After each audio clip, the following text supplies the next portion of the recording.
उच्चतर माध्यमिक उत्कृष्ट विद्यालय भोपाल आपका कक्षा 12वीं विषय जीव विज्ञान की कक्षा में स्वागत करती हूँ।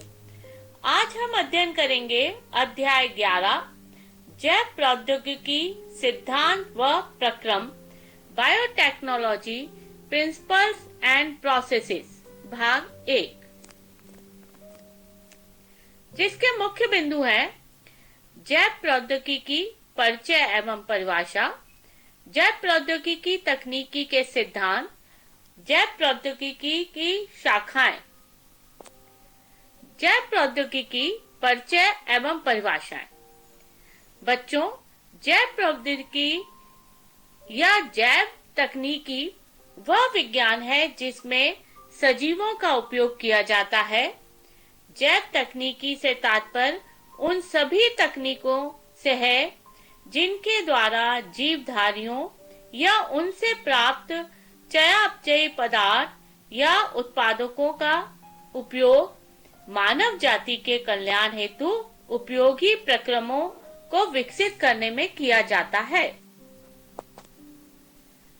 प्राचीन काल से ही दही, डबल रोटी निर्माण, शराब, सिरका का उत्पादन आदि में सूक्ष्म जीवों का उपयोग किया जाता है, जिनमें आनुवंशिक रूपांतरित जेनेटिकली मॉडिफाइड जीवों का उपयोग कर उपयोगी पदार्थों के अधिक मात्रा में उत्पादन व उच्च गुणवत्ता युक्त पदार्थों की प्राप्ति किया जाता है।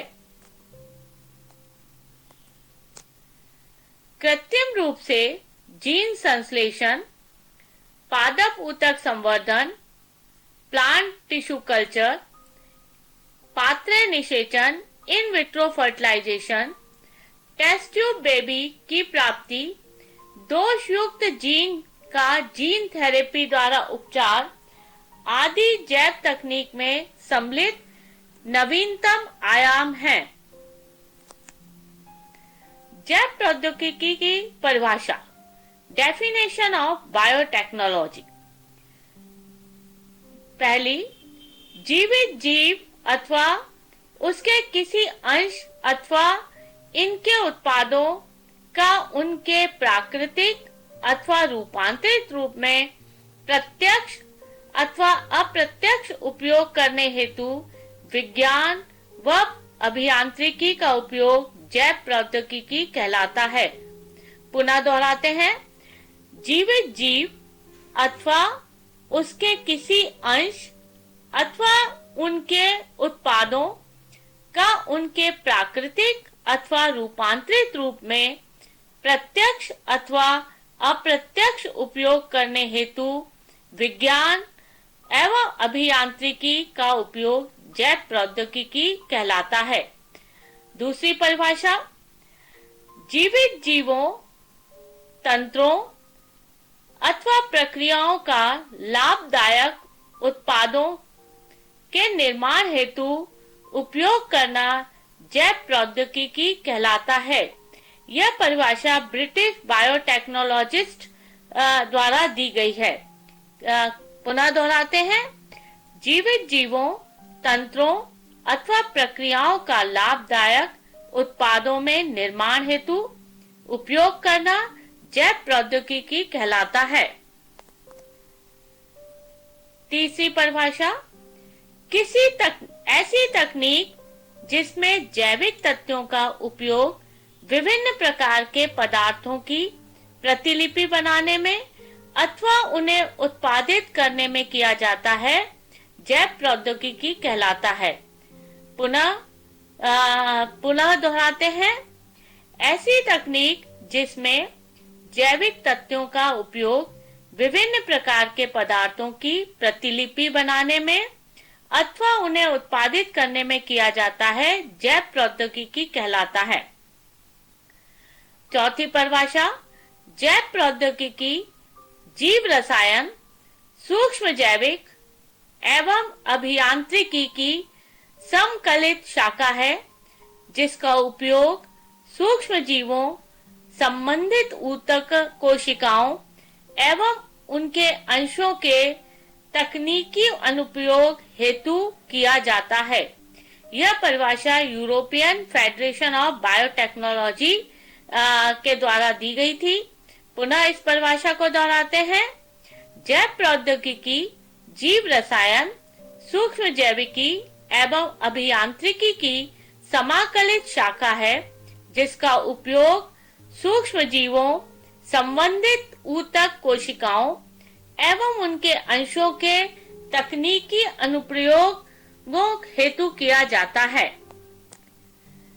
किसी विशिष्ट उपयोग हेतु उत्पादकों के निर्माण तथा उत्पादों या प्रक्रियाओं में रूपांतरण हेतु किया गया कोई भी प्रौद्योगिकी अनुप्रयोग जिसमें जैविक तंत्रों, जीवित जीवों अथवा उत्पादकों का उपयोग किया गया हो, जैव प्रौद्योगिकी कहलाता है।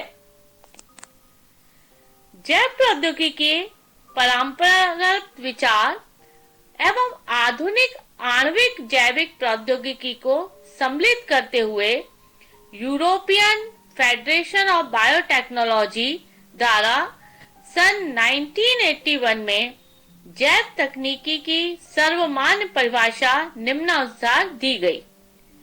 जैव प्रौद्योगिकी वह विज्ञान है जिसमें सूक्ष्म जीवों, माइक्रोब्स तथा संवर्धित ऊतकों की कोशिकाओं, कल्चर टिश्यू सेल्स की क्षमताओं को तकनीकी प्रयोग के लिए जैव रसायन बायोकेमिस्ट्री, सूक्ष्म जैविक माइक्रोबायोलॉजी तथा रासायनिक अभियांत्रिकी केमिकल इंजीनियरिंग का समन्वित उपयोग किया जाता है। आपको मुख्य परिभाषा मैं पुनः दोहरा रही हूँ। यह परिभाषा यूरोपियन फेडरेशन ऑफ बायोटेक्नोलॉजी द्वारा 1981 में दी गई थी। जैव प्रौद्योगिकी वह विज्ञान है जिसमें सूक्ष्म जीवियों, माइक्रोब्स तथा संवर्धित ऊतकों की कोशिकाएं, कल्चर टिश्यू सेल्स की क्षमताओं को तकनीकी प्रयोग के लिए जैव रसायन बायोकेमिस्ट्री, सूक्ष्म जैविकी माइक्रोबायोलॉजी तथा रासायनिक अभियांत्रिकी का समन्वित उपयोग किया जाता है। जैव प्रौद्योगिकी तकनीकी के सिद्धांत, प्रिंसिपल्स ऑफ बायोटेक्नोलॉजी। जैव प्रौद्योगिकी या बायोटेक्नोलॉजी दो आधारभूत सिद्धांतों पर आधारित है। पहला, आनुवंशिक अभियांत्रिकी, जेनेटिक इंजीनियरिंग। दूसरा, रासायनिक अभियांत्रिकी, केमिकल इंजीनियरिंग। आनुवंशिक अभियांत्रिकी, जेनेटिक इंजीनियरिंग। जेनेटिक इंजीनियरिंग के द्वारा मनुष्यों के द्वारा किसी जीव के जीनों में इच्छित परिवर्तन की प्रक्रिया है। इसके अंतर्गत पोषक होस्ट जीन के आनुवंशिक पदार्थ, जेनेटिक मटेरियल, डीएनए का कृत्रिम संश्लेषण, पृथक्करण, परिवर्तन, नए जीनों का योग या आनुवंशिक पदार्थों का सुधार मानव जाति के लिए कल्याण हेतु किया जाता है। रासायनिक अभियांत्रिकी, इस प्रक्रिया में इच्छित जीव आनुवंशिक अभियांत्रिकी से प्राप्त सूक्ष्म जीवों या कोशिका संवर्धन माध्यम एवं संक्रमण युक्त मुक्त परिस्थितियों में वृद्धि करवाकर अधिक संख्या में प्राप्त कर उन्हें जैव प्रौद्योगिकी उत्पादों जैसे प्रतिजैविक एंटीबॉडीज, एंजाइम्स, वैक्सीन्स, हार्मोन्स, दवाइयां आदि की प्राप्ति की जाती है। जैव प्रौद्योगिकी की शाखाएं, ब्रांचेस ऑफ बायोटेक्नोलॉजी। जैव प्रौद्योगिकी की निम्नलिखित महत्वपूर्ण शाखाएं हैं। Green biotechnology, red biotechnology, white biotechnology, bio informatics और blue biotechnology. Green biotechnology. Green biotechnology कृषि क्षेत्र के लिए इस्तेमाल किया जाने वाला शब्द है। माइक्रोप्रोपेशन अर्थात पौधों में मौजूद स्टॉक के माध्यम से बड़ी संख्या में पौधों के उत्पादन का अभ्यास करना नामक प्रक्रिया की मदद से जो पौधों और फसलों की सही गुणवत्ता का चयन करने में मदद करता है। ट्रांसजेनिक पौधे, वे पौधे जिनके डीएनए को संशोधित किया गया है, की मदद से भी ट्रांसजेनिक पौधों का यह डिजाइन कुछ रसायनों की मदद से एक निर्दिष्ट वातावरण को विकसित करने में मदद करता है। आप यहाँ चित्र में देख रहे हैं, एक पहला चित्र जो है वो गोल्डन राइस का है। यह जेनेटिक इंजीनियरिंग द्वारा बनाए गए राइस है, जो कि इसके अंतर्गत जो चावल का ईडेबल पार्ट है जिसे हम खाते हैं, उसमें विटामिन ए समाहित किया गया है। गोल्डन राइस जो है उसमें बीटा कैरोटीन जो है उसके जरिए विटामिन ए का इंसर्ट किया गया है और यह चावल विटामिन ए युक्त होता है। दूसरा चित्र आप देख रहे हैं, यहाँ पर बैगन का पौधे दिखाए गए दो। एक चित्र में यहाँ आप देख रहे हैं कि बैगन पर रोगग्रस्त बैगन है। इनको बायोटेक्नोलॉजी की जेनेटिक इंजीनियरिंग द्वारा रोग मुक्त स्पीशीज में परिवर्तित किया गया है और इसे बीटी बैंगन कहते हैं। ये दोनों ही आप देख रहे हैं जेनेटिक इंजीनियरिंग द्वारा निर्मित उपज है। और गोल्डन राइस जिसमें विटामिन ए का समाहित किया गया है, वह उन क्षेत्रों में जहां पर कि लोग विटामिन ए की कमी से ग्रस्त हैं, वो उनके लिए यह धान खाना बहुत उत्तम है। उनको स्वतः ही विटामिन ए या अनाज के साथ उनके शरीर में पहुंचता है। यह ग्रीन बायोटेक्नोलॉजी का सफल उदाहरण है जो कि कृषि क्षेत्र में हो रही है। रेड बायोटेक्नोलॉजी, लाल जैव प्रौद्योगिकी को मेडिकल बायोटेक्नोलॉजी भी कहा जाता है। इसका उपयोग दवाओं और एंटीबायोटिक दवाओं के उत्पादन में किया जाता है। यह जीवों को बनाने में या डिजाइन करने में भी मदद करता है। आनुवंशिक हेरफेर की प्रक्रिया के माध्यम से यह जीवों में आनुवंशिक मुद्दों को ठीक करने में मदद करता है। यह जीवों में होने वाले रोगों का विश्लेषण करने में भी मदद करता है। यह परीक्षण करने के लिए निदान के लिए नए तरीकों को विकसित करने में भी मदद करता है। स्टेम सेल थेरेपी के मदद से यह अंगों को बढ़ने में मदद करता है और जीवों के क्षतिग्रस्त सेल को भी ठीक करता है। अर्थात रेड बायोटेक्नोलॉजी जो है मेडिकल फील्ड में काम आती है। ब्लू जैव प्रौद्योगिकी, जैव प्रौद्योगिकी की वह शाखा समुद्री जीवों और जल जनित जीवों को नियंत्रित करने में मदद करती है। यह एक ऐसी प्रक्रिया है जिसका समुद्री या पानी के नीचे के वातावरण से लेना देना है। इस जैव प्रौद्योगिकी का उपयोग बहुत दुर्लभ है। ब्लू जैव प्रौद्योगिकी का उपयोग समुद्री जीवों को पानी के नीचे हानिकारक रोगों से बचाने के लिए किया जाता है। व्हाइट जैव प्रौद्योगिकी, व्हाइट बायोटेक्नोलॉजी। व्हाइट बायोटेक्नोलॉजी को उद्योग जैव प्रौद्योगिकी इंडस्ट्रियल बायोटेक्नोलॉजी भी कहते हैं। इस तरह की जैव प्रौद्योगिकी का उपयोग उद्योग और उनकी प्रक्रियाओं में लागू किया जाता है। इस जैव प्रौद्योगिकी के विभिन्न उपयोगों में शामिल हैं बायोपॉलिमर, प्लास्टिक विकल्प, वाहन भागों और वाहनों के लिए ईंधनों का नया आविष्कार, कपड़े उद्योग के लिए फाइबर का आविष्कार या नए रसायनों और उत्पादन क्रियाओं को विकसित करने के लिए भी शामिल है। बायोइन्फॉर्मेटिक्स। बायोइन्फॉर्मेटिक्स कंप्यूटर और बायोटेक्नोलॉजी का कॉम्बिनेशन है। यह जैव प्रौद्योगिकी के संबंधित डेटा के विश्लेषण को खोजने में मदद करता है। इसका उपयोग दवाओं जैसे विभिन्न उद्देश्यों के लिए भी किया जाता है।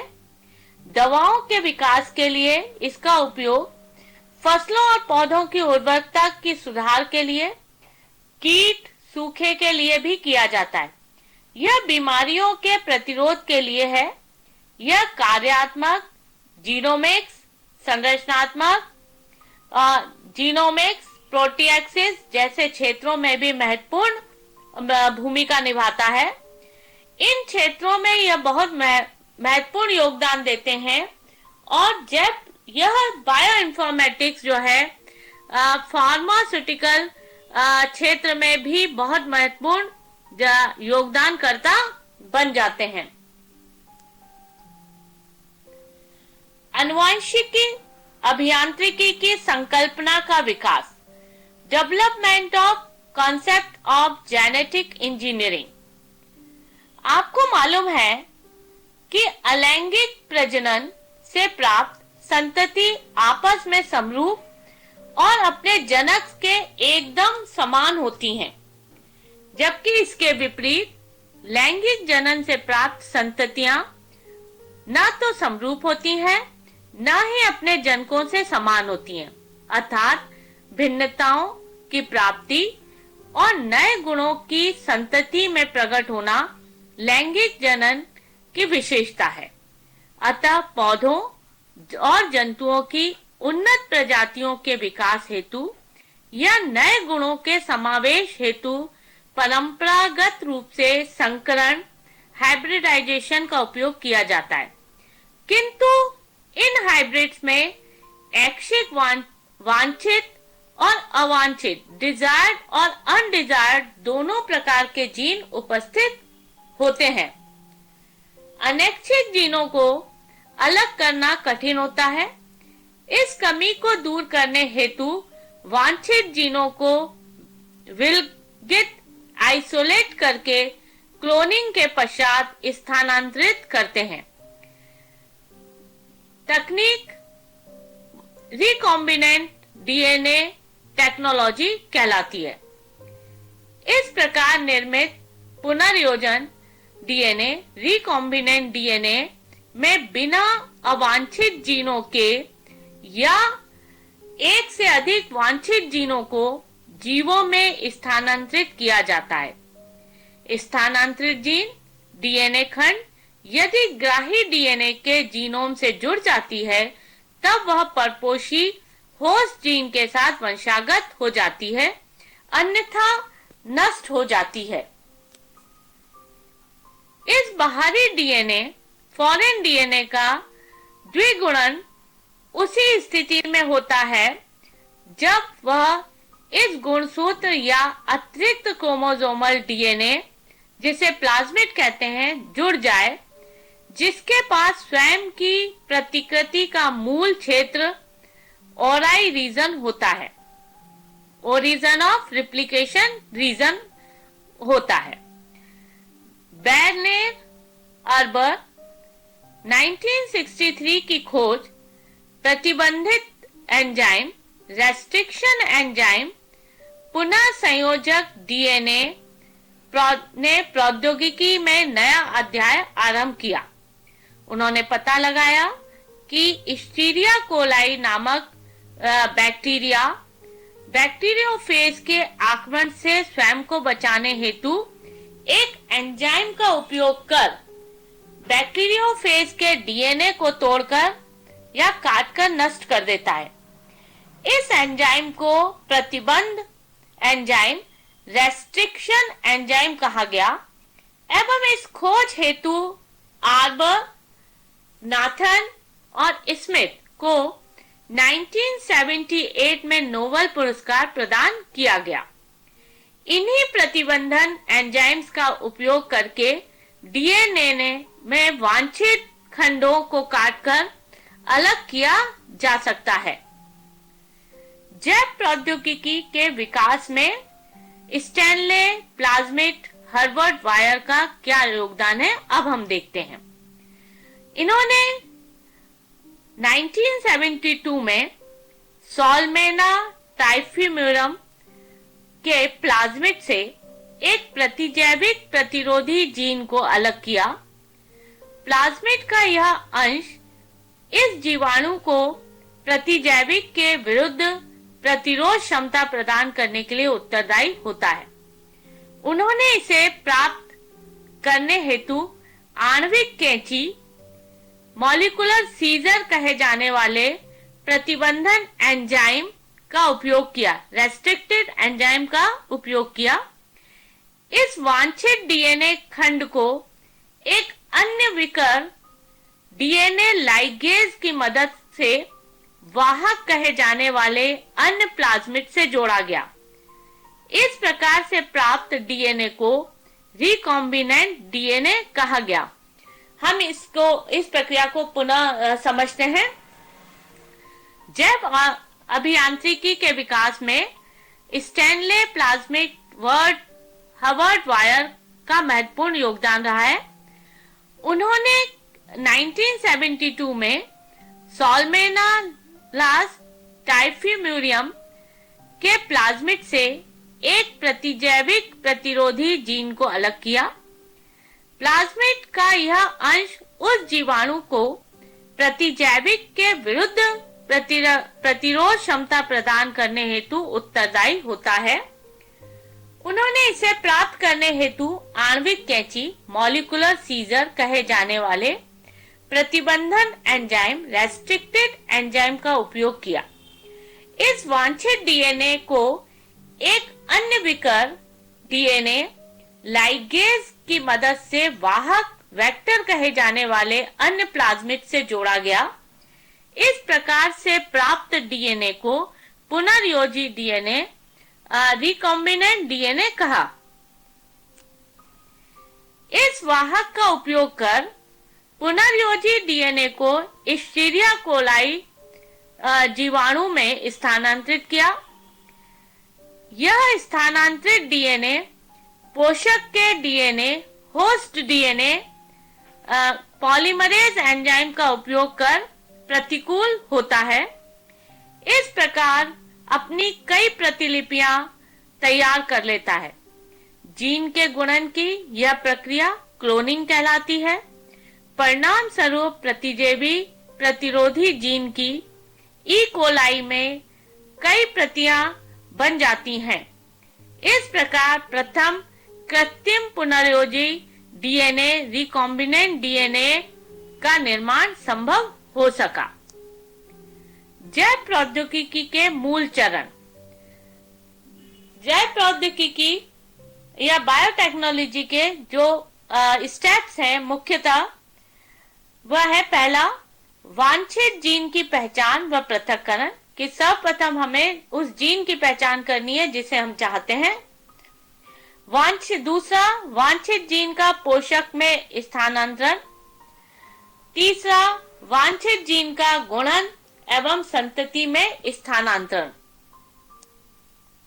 बच्चों, आज हमने जाना कि जैव प्रौद्योगिकी की क्या है, आनुवांशिक अभियांत्रिकी की संकल्पना का विकास किस प्रकार हुआ और जैव प्रौद्योगिकी की शाखाएं कौन कौन सी हैं। बच्चों, आज का अभ्यास कार्य आप नोट कीजिए। प्रश्न पहला, जैव प्रौद्योगिकी की परिभाषा लिखिए। प्रश्न दूसरा, अभियांत्रिकी के मूलभूत चरण लिखिए। प्रश्न 3, जैव प्रौद्योगिकी के सिद्धांत लिखिए। प्रश्न 4, बायो इन्फॉर्मेटिक्स किसे कहते हैं? बच्चों, आज की कक्षा यहीं समाप्त होती है। धन्यवाद।